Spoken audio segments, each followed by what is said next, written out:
오늘 말씀의 제목은 이방인의 사도라는 제목으로 함께 말씀을 나누고자 합니다.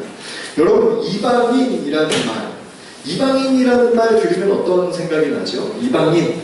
그러면 좀 별로 이렇게 좋은 뜻이 아닌 것 같죠? 그죠? 아, 저 사람은 이방인인 것 같아. 이러면 뭔가 좀 배타적이고 우리에 속하지 않는 그런 사람들을 말하는 것 같죠? 원래 이방인이라는 뜻은 다른 나라 사람이라는 뜻입니다. 그러니까 우리 민족이 아니라 다른 민족이라는 뜻이죠. 그런데 이제 어학사전을 찾다 보면 이런 게 있어요. 기독, 그래가지고 기독교인들이 의미하는, 기독교인들이 말하는 이방인의 뜻이 따로 있다는 말이죠. 그게 뭐냐? 기독교에서 유태인들이 선민의식, 그러니까 선택된 백성이다. 유태인들만 하나님의 자녀다라는 선민의식에서 자신들 외에 다른 민족들을 얕잡아 부르는 말. 다른 민족을 야, 우리는 택함 받았지만, 우리는 천국 가지만 니네는 천국 가지 못한다. 이런 마음을 품고 얕잡아서 하는 말이 바로 이방인이라는 말이에요. 그래서 성경에서 이방인이다라는 말은 우리가 생각하는 것보다 좀 더 남을 비하하거나 헐뜯는 말이 되겠죠. 여러분, 솔직히 우리가 이방인일까요? 아닐까요? 성경을 기준으로 봤을 때 이방인일까요? 아닐까요? 이방인이에요. 이방인이에요. 유태인들, 유대인들, 이스라엘 사람들 기준으로 보면 우리가 이방인인 거죠. 이런 이상한 이단들이 간혹 있어요. 요한계시록을 토대로 거기에 있는 말씀으로 우리가 12지파다. 우리가 유대인들의 그 12형제에 속한 사람이다. 그래서 본인들이 12지파예요. 그런데 맞을까요? 안 맞을까요? 당연하죠. 우리는 유대인이 아니에요. 우리는 다른 나라, 다른 민족, 이방인이에요. 오히려 성경을 보면 14만 4천 명을 언급한 이후에 수많은 무리들이 나와요. 우리는 14만 4천에 속하기보다 오히려 그 수많은 무리에 속하겠죠. 그래서 그 14만 4천을 외치는 단체에 들어가서 우리도 그 머릿수 채우려고 노력하지 않아도 돼요. 우리는 이방인임과 동시에, 우리는 실제로 이스라엘에 비하면 이방인임과 동시에 하나님의 선택된 백성입니다. 이 두 가지를 다 가지고 있는 거예요. 왜냐? 믿음의 조상 아브라함으로부터 예수 그리스도를 믿는 자마다 하나님의 자녀가 되는 권세를 줬거든요.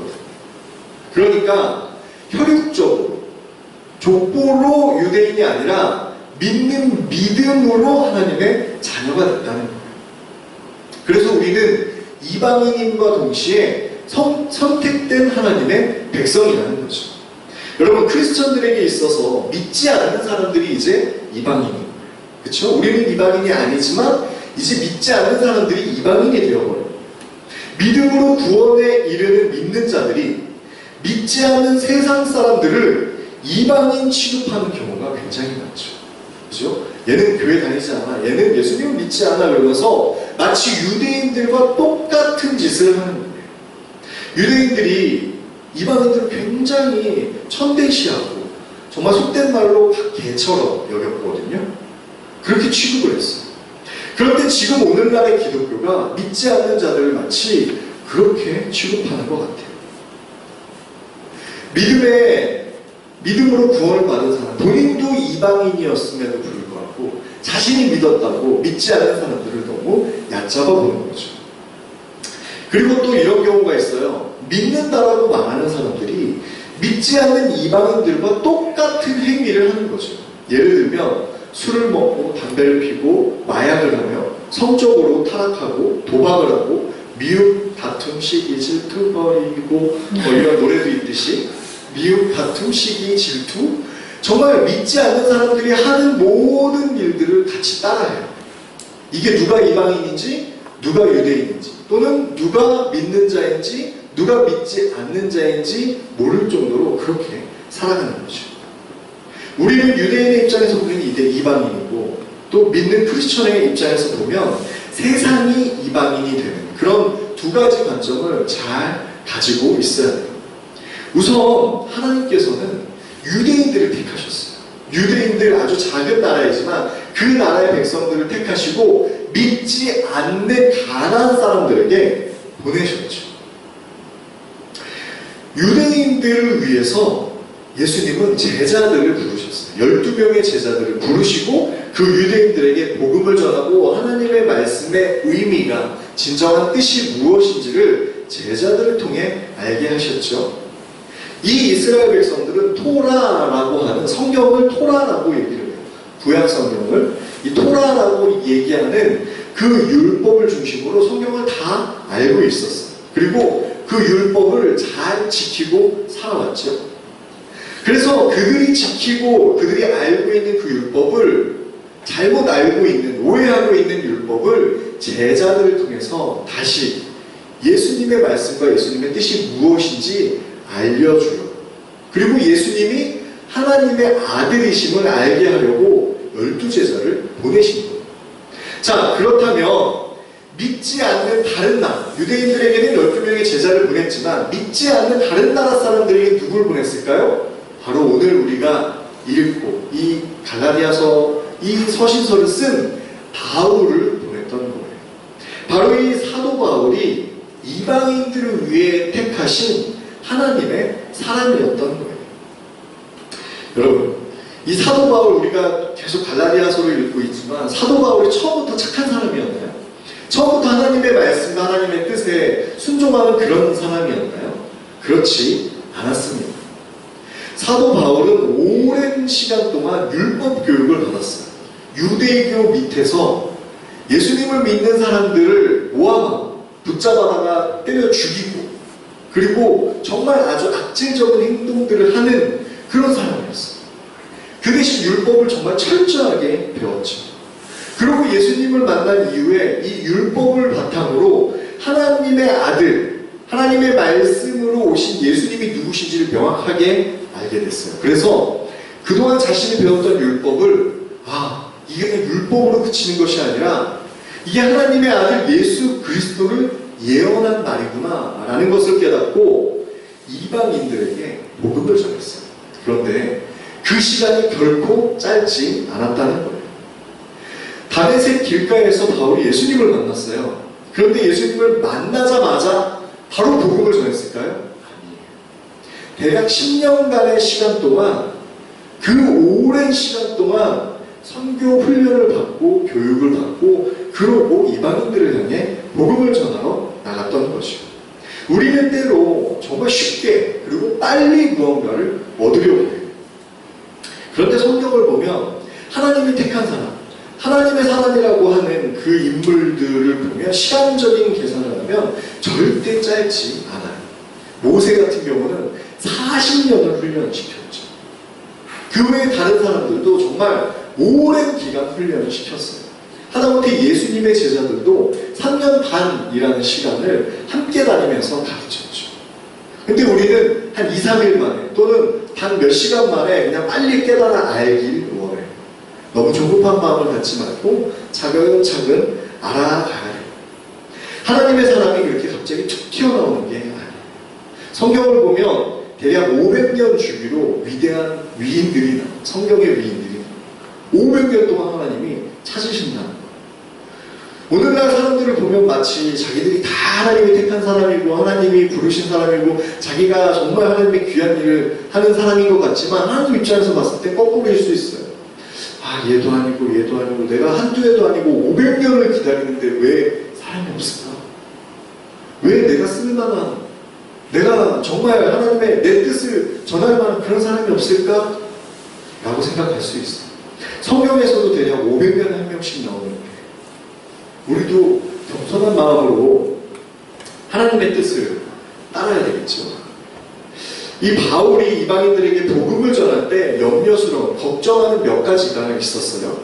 복음의 본질을 흐트리고 그리고 진정한 자유를 빼앗아 예전에 종으로 살아 율법의 종으로 살아가던 삶을, 그렇게 살아가는 일들이 종종 있었던 거죠.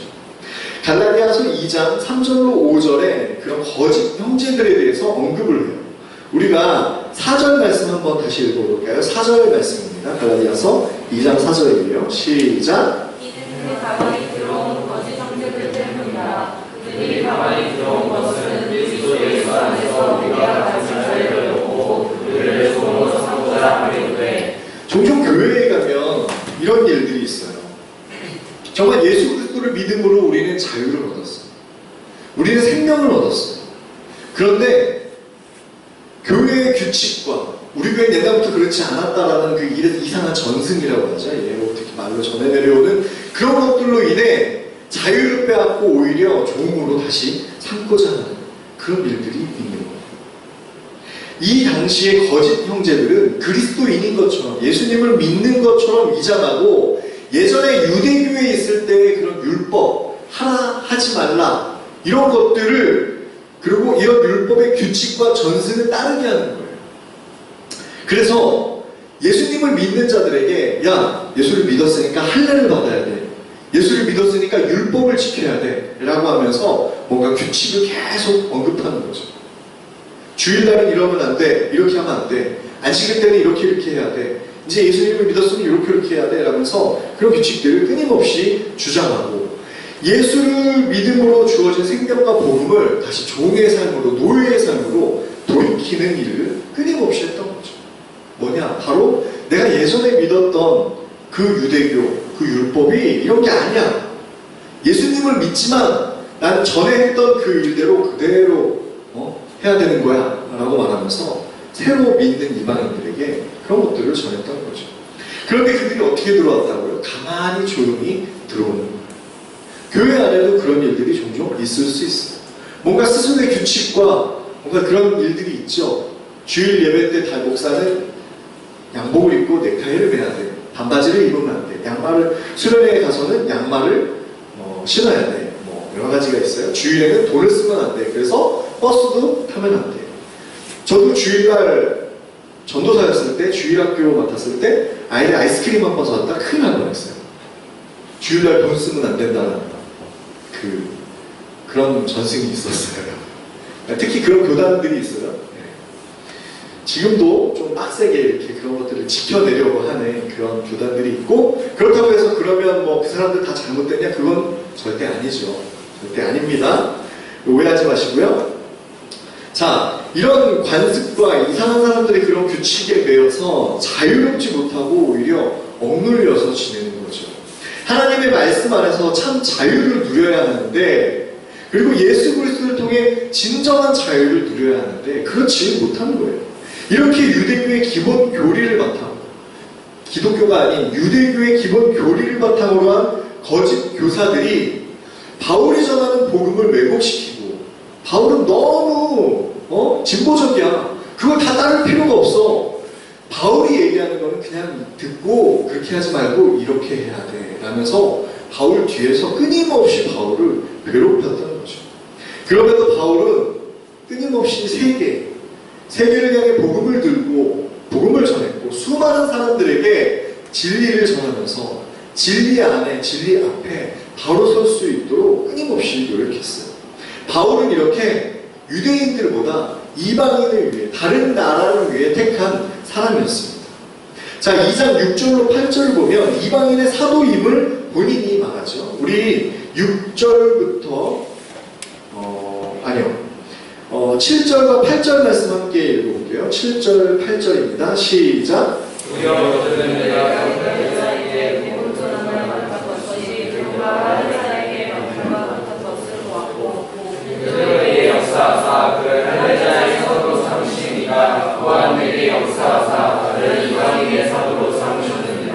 베드로는 예수님의 수제자였죠. 베드로와 12제자는 유대인들을 위해 복음을 전하는 자로 택함을 받았고 할례자라고 표현을 하죠. 유대인들은 태어난 지 8일 만에 할례를 받아요. 오늘날로 말하면 이제 고래 잡는 수술, 유대인들은 그런 수술을 받았어요. 자, 여러분들 중에도 할례자와 부할례자가 있을 수 있겠죠. 네, 이방인들은 할례를 받지 않은 거예요. 그래서 이렇게 웃어. 복음을 고개 숙일 필요는 없어. 죄진 건 아니니까. 자, 고대에는 이렇게 올림픽을 하거나 이제 목욕탕을 하거나 그러면 옷을 다 벗잖아요.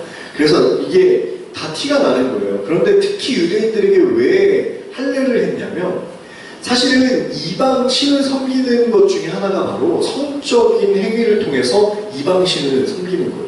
그래서 여자 사제가 있었어요. 이 우상 신전에 들어가기 위해서 화대를 지불하고, 그러니까 이렇게 화대가 뭔지 알죠?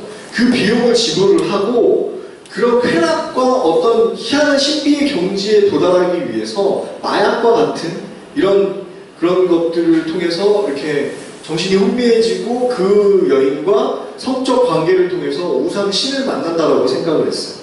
그래서 막 처녀를 제물로 바치고 막 이런 것들이 있잖아요. 항상 우상은 여자와 결탁이 돼 있어요. 이렇게 여자의 그 성적인 섹스와 연관이 돼 있어요. 그런데 유대인이 딱 갔어요. 유대인이 가면은 티가 날까요, 안 날까요? 나죠. 그럼 여자 사제가 거꾸로 묻는 거예요. 야, 넌 유대인 아니냐? 유대인이 여기 왜 왔냐? 너 하나님을 섬기는 사람이 여기 왜 왔냐? 간혹가다 기독교인들이 점쟁이를 찾아가요. 그럼 점쟁이들이 이런데, 진짜 용한 점쟁이는 기독교인이 여기 왜 오셨어요? 근데 그런 말 안 하는 사람들은 그냥 믿지 마. 가라는 거예요. 이런 얘기를 하셨을 사람이 웃기네, 그렇죠? 장로님과 권사님들이 종종 자주 가신대요. 진짜 그렇대요. 교회에 다니는 사람들이 뭐 타로점을 본다든지 아니면은 진짜 미아리 그런 점집 이런 데를 찾아가서 자신의 운명, 미래, 그리고 뭐라고 그러죠? 그 궁합? 뭐 이런 거를 본다는 거예요. 근데 실제로 정말 기독교인인 사람들은 그 사람들도 귀신이 진짜 이렇게 있어가지고 이렇게 신이 있어가지고 하는 사람들, 그 사람들은 금방 알아본대요. 왜 하냐고. 이거 그냥 가짜 기독교인이구만 이러면서 이제 얕잡아 보고 그러는 거죠. 근데 고대에도 그랬던 거예요. 고대에도 우상을 섬기러 가면 유대인인지 100% 티가 나는 거예요. 왜 하냐는 거죠. 그래서 함부로 그런 우상도 섬기지 못하고, 두 번째는 함부로 성행위를 하지 못하는 거예요. 그런 뜻이 있는 할례자, 무할례자 이런 게 있는데, 이 무할례자들을 유대인들이 끊임없이 가서 바울은 괜찮다라고 얘기하는데, 다른 유대인 거짓 교사들이 너 이제 예수님 믿었으니까 할례를 반드시 받아야 돼, 그리고 너 이제 율법을 반드시 지켜야 돼 라고 얘기했던 거죠. 이 바울은 원래 정말 성격이 포악하고 남들을 선동하고 논쟁에서도 뒤지지 않는 사람이었어요. 이런 악질 같은 정말 나쁜 바울이 이방인들에게 복음을 전하는 자로 세워짐을 받았죠. 정말 신기한 일이에요. 정말 기독교인들을 죽이는 앞잡이였다가 반대로 기독교를 전파한, 그러면서도 율법을 다 알았잖아요. 다 배웠으니까. 그럼에도 그 율법이 중요한 게 아니다, 오직 예수 그리스도를 믿는 믿음이 중요하다를 가르쳤던 사람인 거예요. 여러분, 외국인들에게 말도 안 통하는 외국인들에게 복음을 전하는 게 정말 쉬웠을까요? 쉽지 않았을 거예요. 그럼에도 불구하고 바울은 그런 것들을 전했고, 그리고 헬라어도 할 수 있어서 아테네에 가서 이 철학의 중심지인 그 철학자들 앞에 복음을 전하기까지 얼마나 많은 논쟁과 변론을 했겠어요. 그러면서도 예수님이 누구신지를 명확하게 전했다는 거죠. 바울이 이런 이방인들의 사도로 부르셨을 때 정말 순종하기 쉬웠을까요? 너는 이방인들을 향해 가라라고 말했을 때 쉬웠을까요? 그 쉽게 순종했을까요? 너 가라라고 했을 때 네, 가겠습니다라고 했을까요? 성격도 나쁘고 진짜 지랄 같고 욱하고 이런 바울이 누가 시킨다고 해서 들을 사람이에요. 그런데 바울은 그 뜻에 순종하고 그들에게 갔어요. 그러면서 뭐라고 생각하냐면 내가 잘났으니까 이곳에 가는 거야 라고 말하지 않았어요. 오히려 그 과거의 모습 때문에 늘 죄책감이 있었던 거죠. 그 삶이 얼마나 힘들었겠어요. 바울은 디모데전서 1장 15절에 뭐라고 표현하냐면 스스로를 죄인 중에 괴수다라고 말하고 있어요. 나는 그냥 예수님을 믿어서 착한 사람이 됐어, 이제 의로운 사람이 됐어가 아니라 내가 죄인 중에 괴수다라고 말했던 거죠.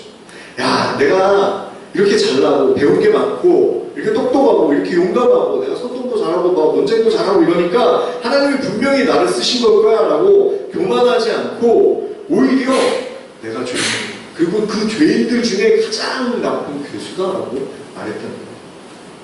사도 바울은 사도행전 22장에 예수님을 만나고 아주 중요한 두 가지 질문. 뭐냐? 주님, 누구십니까? 예수님을 몰랐어요. 오히려 예수님을 믿는 자들을 죽이고, 야, 잘 죽었다. 하나님을 모독하고, 하나님의 아들이라고 말하는 그 예수를 믿는 자는 모조리 다 돌로 쳐서 죽여야 돼. 내가 유대교의 그 명예를 회복할 거야. 그리고 정말 유대교의 확신에 차서 기독교인을 돌로 쳐서 죽이는 거죠. 죽였고, 스데반 집사가 죽었을 때, 돌로 맞아 죽었을 때 잘 죽었다라고 옆에서 웃고 있던 사람이었어요. 그런데 다메섹 길가에서 이 예수님을 믿는 자들을 잡으러 가는 길가에서 예수님의 음성을 듣고 눈이 어두워지고 갑자기 헤매면서 이렇게 물었던 거죠. 주님, 누구십니까?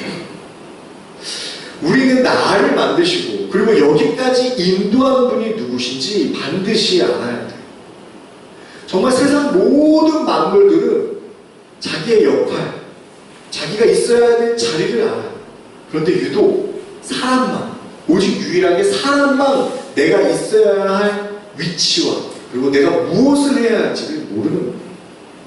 우선 예수님, 하나님께서 우리를 만드셨다는 것을 사실 다 믿기는 어렵죠. 어려워요. 쉽지는 않아요. 그런데 하나님께서 태초에 모든 만물을 만드시고 우리도 만드시고 우리를 인도해 가시는 분이세요. 그냥 그 만드신 분이 누구신지 그냥 하나님이 계시구나, 천지를 만드셨지라고 그냥 대충 알고 넘어가서는 안 돼요. 우리는 하나님을 아는 지식에 충만해야 합니다.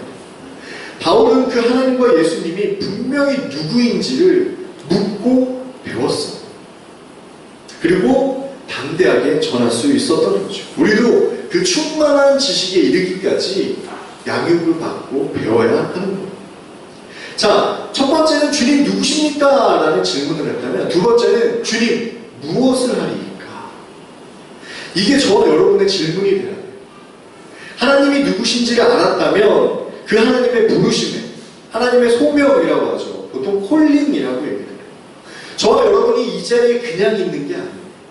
교회에 그냥 하나님을 믿는다라고 말하는 그 고백이 그냥 나온 것 같죠. 그렇지 않아요.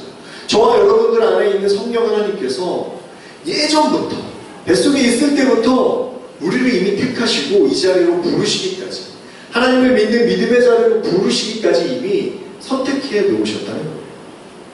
자, 그러면 하나님이 누구신지 알아. 그분이 누구신지는 분명히 알았다면 이제 뭐라고요? 우리가 무엇을 해야 할지 모르는 거예요. 하나님, 그럼 우리가 무엇을 해야 할까요?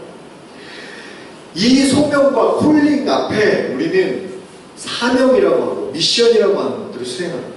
두 가지 질문이었죠. 주님 누구십니까? 주님 무엇을 하리까? 바울은 하나님 예수님의 부르심 앞에 이방인에게 복음을 전하는 전도자의 사명을 감당했어요. 그 말에 순종했던 거죠.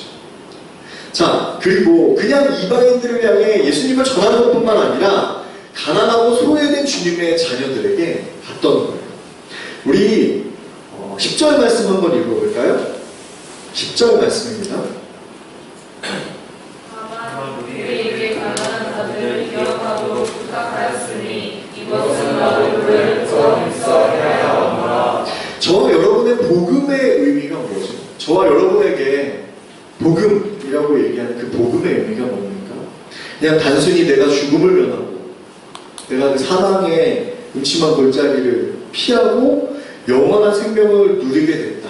나에게 생명이 주어졌다. 내가 구원받았다. 뭐 그런 걸로 그친다고 생각을 할까요?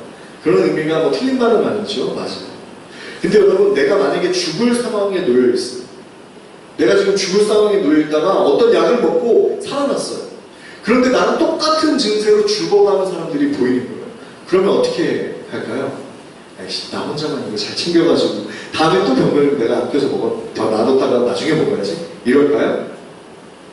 그렇지 않아요? 너 지금 이런 증상이야? 나 이거 먹고 정말 좋았어. 야, 이거 한번 먹어봐. 이거 먹으면 나. 전해줘요? 안 전해줘요? 안 전해주면 지금 양아치 되는 거예요. 네, 죄송합니다. 이 부분은 잘라서 보도록 하겠습니다. 이렇게 내가 생명을 얻었다면 남들에게 그 생명을 전해주는 게 너무나도 당연한 것이죠. 그런데 오늘날 기독교를 보면 오히려 다른 복음에 가득 차 있어요. 진정한 복음이 아니라 다른 복음으로 인해서 서로 바빠요. 본인들만 바빠요. 나만 잘 먹고 잘 사는데 남들이야 죽든지 살든지 그 사람들 내가 무슨 상관이냐. 내가 예수 믿고 복 받으면 되는 거지. 남들이야 복을 받든지 말든지 무슨 상관이야. 남들이 믿든지 안 믿든지 무슨 상관이냐. 쟤네들은 저렇게 살다 죽으라고 해라. 나는 예수 믿고 살 거다. 이게 복음이에요. 이게 예수님이 말하는 복음인가요? 정말 남들이 어떻게 살아가는지 아무 관심도 없는 이런 무정한 세대가 되어가는 게 오늘날의 기독교고 오늘날의 교회의 모습이 되고 있습니다. 분명히 저와 여러분들 주위에 예수님을 믿지 않고 그 생명이 무엇인지도 모르고 죽어가는 사람들이 정말 많아요. 만약에 내 가족이, 내 부모가, 내 형제 자매가, 내 자녀가 죽어간다면 여러분 과연 가만히 있을 수 있어요? 가만히 있을 수 있어요? 만약에 가만히 있는다면 그건 딱 하나예요. 내 가족이 아닌 거예요. 내 가족이 아니니까 그렇게 되는 거죠. 저도 저희 아버지 돌아가실 때 안 올 줄 알았어요. 너무 미웠거든요. 이렇게 살게 만든, 그리고 너무 무기력하고 너무 사람이 힘들게 하고 그랬던 아버지의 모습이 너무너무 속상해서 저는 아버지 돌아가실 때 눈물 한 방울 안 날 줄 알았어요. 그런데 눈물이 나더라고요. 희한하죠? 저도 되게 독한 사람이었는데 가족도 이랬어요. 그런데 만약에 교회 공동체가, 믿음의 이 공동체가 이런 생명 앞에 저렇게 하든지 말든지 죽든지 살든지 관심이 없다면 이건 분명 가족이 되지 못하는 거예요. 하나님께서 성령을 선물로 주시고 그 성령 하나님께서 우리에게 믿음을 주시고 그 믿음의 사람들이 모인 곳이 바로 교회예요. 믿음의 사람들과 유기적 공동체를 이루어 교회를 세우셨어요. 그러나 나는 나이고 너는 너. 만약에 이렇게 생각한다면 이건 교회가 아니고 공동체가 아닌 거예요. 그리고 가족이 되지 못하는 거예요. 우리를 부르시고 믿음의 자녀로 세우신 것은 이방인들을 향해, 믿지 않는 자들을 향해 우리를 부르시고 세상을 향해 복음을 전하도록 우리를 이 자리로 부르셨던 거예요. 하나님께서 우리를 부르신, 그리고 먼저 부르신 이유는 분명해요. 우리만 잘 먹고 잘 사는 것이 절대 아니에요. 우리를 통해 많은 사람들이 하나님이 누구신지 알고 그 하나님의 그 사랑, 십자가의 그 사랑을 전하고 생명을 누리게 하는 거예요. 그러기 위해서 우리를 부르셨던 거예요. 저는 이 찬양을 부를 때마다 정말 마음이 너무 뭉클해져요. 어쩌면 내 삶이, 이 가사말을 보면 어쩌면 내 삶이 뭐라고 그랬죠? 내 삶을 전혀 돌볼 수 없을지 모르겠지만 나를 보내시고 무너진 그 땅에 내 생명 묻으소서. 내 삶을 중요하게 여기는 것이 아니라 오히려 하나님의 사람들, 하나님의 자녀를 찾고 부르시는 것에 우리를 불렀다는 것을 잊지 않았으면 좋겠습니다. 우리 함께 이 찬양 부를까요?